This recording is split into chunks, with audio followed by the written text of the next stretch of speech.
What's up, guys? Welcome to Whip Up Wednesday. We're going to start with some vegetables. We're making a frittata today, and actually we're working with cast iron. So today we're going to start by preheating the oven. You can do this anywhere really from like 375 to 425. I put it at 400. The purpose of that, there's a thing called the cast iron pan. And a cast iron pan is this beautiful iron pan. It does really even heat distribution. It stays hot for a long time. What I like about it is that it can go on a stovetop and in the oven. As far as I know, it's the only pan that can do that, and that's sort of going to be what we're going to be working with today. So we're going to start with some vegetables. I will go through these a little bit individually. I guess I just want to say that when you're prepping vegetables, say like you're taking a big thing and you're cutting it into small pieces, that's called processing it. So we're going to process all these vegetables, starting with broccoli.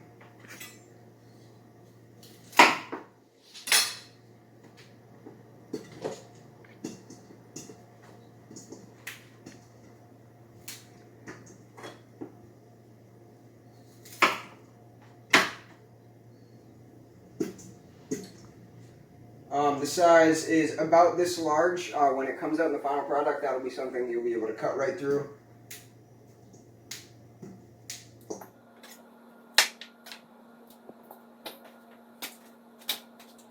Scraps, by the way, are going into compost. Next we have carrots. Fun fact about carrots, you don't actually need a vegetable peeler. You can take the spine of a knife and you can just run it right along the carrot and that'll scrape it. So we're going to take this compost.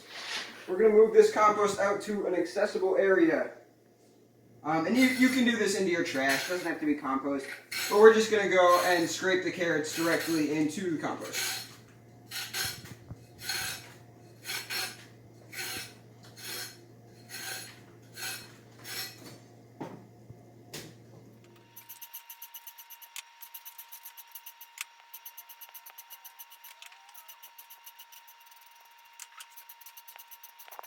Awesome. So the idea with the carrots is that we are going to cut them down really small. We're going to want to cut off the carrot ends.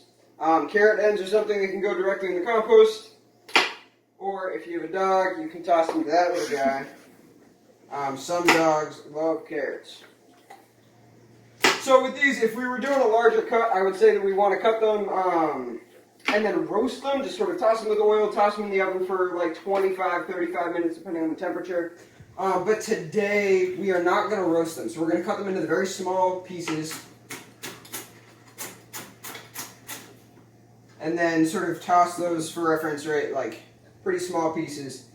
And then toss those right in. Also cut off that wider end. A reminder to use the pinch grip, which is one finger on the blade and the thumb sort of on the other side of the blade. And this is something you can kind of just cut to whatever size you want.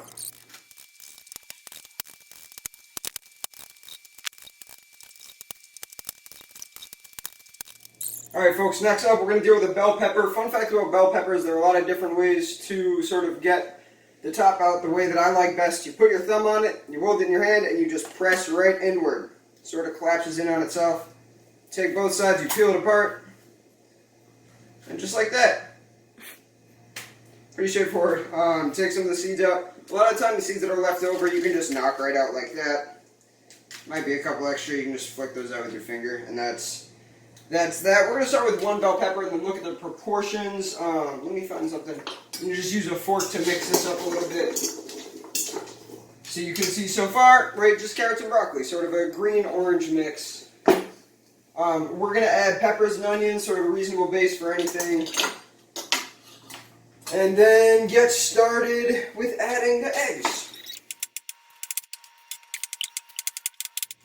Awesome, and this is just a reminder that when you're scraping from a cutting board, a great way to do that is with the spine of the knife. It's a good way to scrape, and it'll help keep your blade from needing to be sharpened soon. Next we're going to move on to onions. You may know how to cut onions the way that I like best, fastest way. You cut off both the ends. Those got to be for compost, not for dogs. Onion is very bad for dogs. Cut it down the middle. And that's basically going to be enough to peel the skin off. If you take a layer off with the skin, that's not a huge deal.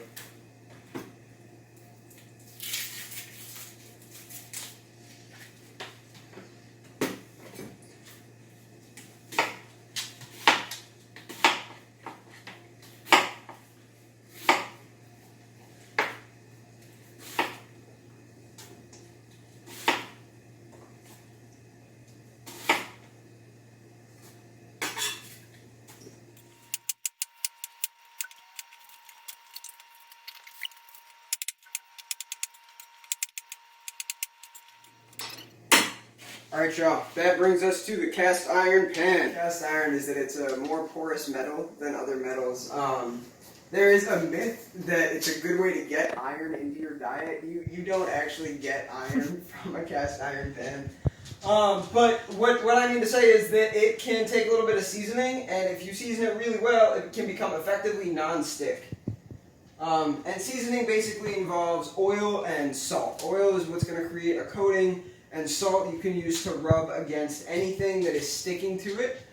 It'll sort of tear away at it, be a little bit abrasive. So just now, this pan is at room temperature. The oven is hot. There's some oil in there. And I'm sort of just going to move the oil around to make sure that we get it on every surface. So we're going to get it on the walls. You can rub it in if you want. You can use a paper towel, but that often will start to break down. Many people use their fingers, but I'm going to be doing a lot in the next minute. Right, so we just get a little bit of oil in there, pretty reasonable coating. We're going to put it in about a 400-degree oven for not more than 12 or 15 minutes. But the idea is just to give it a chance, right, things expand in heat. So in theory, it'll widen up, become a little more porous, soak some of that oil in, and when it comes out, instead of having oil on the surface, it'll have oil in the surface. And from there, we will effectively have a seasoned cast iron. What's cool about that is that cast iron effectively takes on some of the flavors from the things that you cook with it. So you can season it with the things that you're cooking with. And that's a reason that people don't wash it with soap and water. You can scrape it clean and you can always re-season it.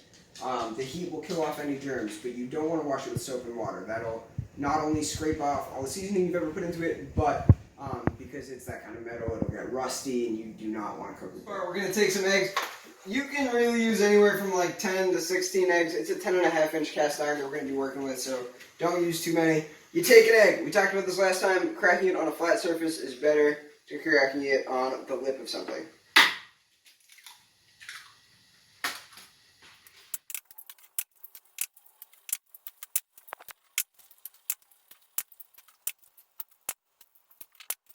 Alright, and then you're going to just rinse your hand off with water. Guys, now with our clean hands, we're going to take our fork. We're going to just mix all these vegetables right into all that egg. And basically the goal here is just to get an even consistency. Given that we used a whole onion instead of a half and 2 bell peppers instead of 1, and I lost track of how many carrots, we might need more than 12 eggs. This is the kind of thing where you can absolutely just go by feel. Alright, we've got that evenly integrated, and I think we need some more eggs, so I'm going to add, say, another 4, which is going to bring us to 16 eggs. Look at what is called a head of garlic. So you're going to go, and the head of garlic is made up of cloves. It has these sections. The way that I like to take this part, you put your thumb up there on the top, bring that to the side, have your handy-dandy compost or trash close by, and we're just going to separate out. These are fun. They're kind of purpley. Usually they're not so purpley, but that's totally fine. You can peel it away from that layer, and that layer actually can go straight in the compost. I don't know if any of you folks have chickens, but chickens are going to love this compost. If you throw it in the trash, that's okay too. So you're going to take your garlic cloves. You're going to try to peel a little bit off of them. Actually, the better way to do that, so we're going to separate all of these individually. So that's, looks like I have... yeah, four cloves. Oh, that's good. So when you start to peel them apart, you can see the white underneath them. And the best way to sort of get to the root of that, take your knife. You take that grip that you're really mindful of. And you're going to cut off what in fancy kitchens we call the nubbins. Going to cut off all the nubbins that you see.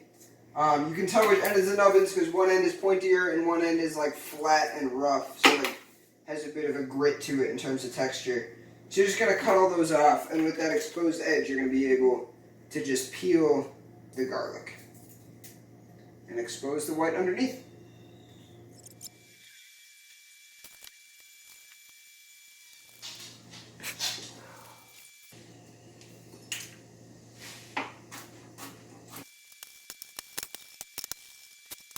Alright folks, we're going to add a little bit of salt and garlic. We're going to now add a little bit of pepper. And that's sort of what we've got going for our spices. You know, you don't want the thing without the spices. And we are almost to the last step in the mixing process. So again, this is just vegetables, spices, and enough eggs to get a good texture. That's a carrot. I'm gonna let the dog get that. So this is sort of what we're looking at. It's not totally dry. It's not totally wet. And yeah, just gonna kind of mix that in. And then the fun part, you're gonna take a cheese grater. You're gonna take a block of cheese. It's really warm. And you're just going to grate the cheese straight into this mix. This is my favorite part. I'm going to turn the burner on, wait for it to ignite, bring it down to like a low to a medium, let it warm up just like last time, and once it warms up, we're going to be able to add the mixture. Alright guys, now that that is pretty hot, we're going to take this bowl, maybe just give it one last mix, try to make sure that there aren't like vegetables in different places or anything, and we're pretty much just gonna pour it straight into this pan here. It's not all gonna fit, I don't think. Basically a crazy salad. I'm just kidding. That's not true. That's not what it is. We're just gonna leave the rest of that for a second batch. And right now, your job is pretty much just to make scrambled eggs. Think of like pretty dry scrambled eggs when you get them like very scrambled. You're going to want to go about 6/10 or 7/10 of the way there. So you're not totally scrambling them. You're just sort of giving the eggs a chance to thicken up. Alright guys, it's starting to thicken up in the middle. A good way to also tell is that it's starting to cling to the sides of the pan when you move it around. So basically at this point, make one last quick effort to sort of get the vegetables submerged. This is where it's really exciting for me. This is like my favorite part. You put that in your little pan holder, you whip out your handy dandy oven mitt. Your oven, by the way, is still at 400 or whatever you want, 375, 425. You're gonna pick up the pan. It's a little heavy full of stuff.